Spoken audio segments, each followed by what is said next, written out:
السلام علیکم ورحمۃ الله وبرکاته. خویندورونو،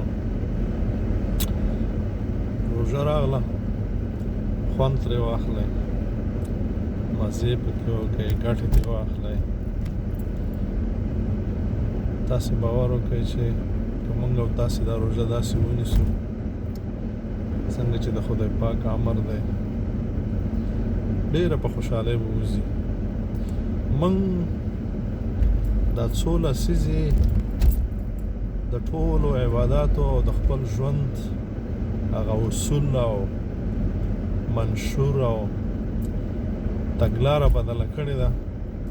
په موږ باندې داسې محنت شوی دی لکه اوس چې روژه را روانه ده، بس ټول وایي د عبادت میاشت ده او عبادت پکې وکړئ. عبادت دوی دې ته وایي چې بس منځونه دي او تراویح دي او قرآن تلاوت دی او ذکرونه دي، بس پیشلمی وکړه او بس سر دننه که د باندې مه راوځه. ای د الله بنده، په دې کې شک نشته چې دا عبادت نه دی، خو ته دې ته نه پیدا کړی چې ته څلوري ساعته په همدې کې او د انسانیت د غم نه محرومه، د امت د غم نه محرومه ته یې دې دپاره پیدا کړی چې ته راوځې، ته په خپل کور کې د خپلې مېرمنې د خپلې بچو سره په خپل ګاونډ کې د خوارانو، غریبانو، یتیمانو، سپینګیرو سره، نادارو سره ته په خپلې سیمې کې ته وګرځې، دا روژه په خولۍ او ته د دوی پوښتنه وکړې تا ماښامي ته څه تیار کړي او دوی نه لري، ته پیشلمي کې څه خورې او دوی به څه خوړلي، ستا ورځ په خوب تېرېږي، د دې ورځ په کوڅو کې او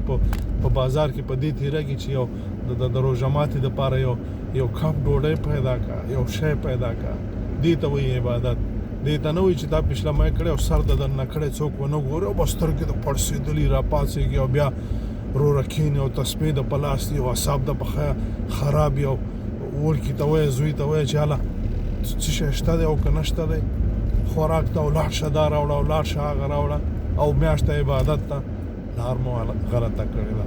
په لحاظ ته خدای چې لار مو سمه کوي، د روژې نه ګټې واخلئ، هغه ګټې چې خدای پاک موږ او تاسې ته ښودلي دي.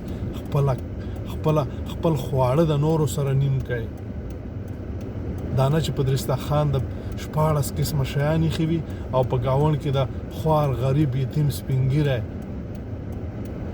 غاریان وي، د شوتلو سره، د چکنۍ سره یا د اوبو سره روژه ماتوي. دا روژه د چا نه قبلېږي. والله اعلم. داسې مولایان پیدا کړئ، داسې علما پیدا کړئ چې حقایق درته ووایي، نه چې په څلورو روان کړي یاستئ چې بس ډېر خو داسې دي چې پیشلمی وکړي ننوځي او بیا بس د غرمې د ماسپین مانځه ته راپاڅي او بیا هم څه ملي، بیا نو د مازدیګر مانځه ته راپاڅي. الله اکبر. السلام علیکم ورحمت الله.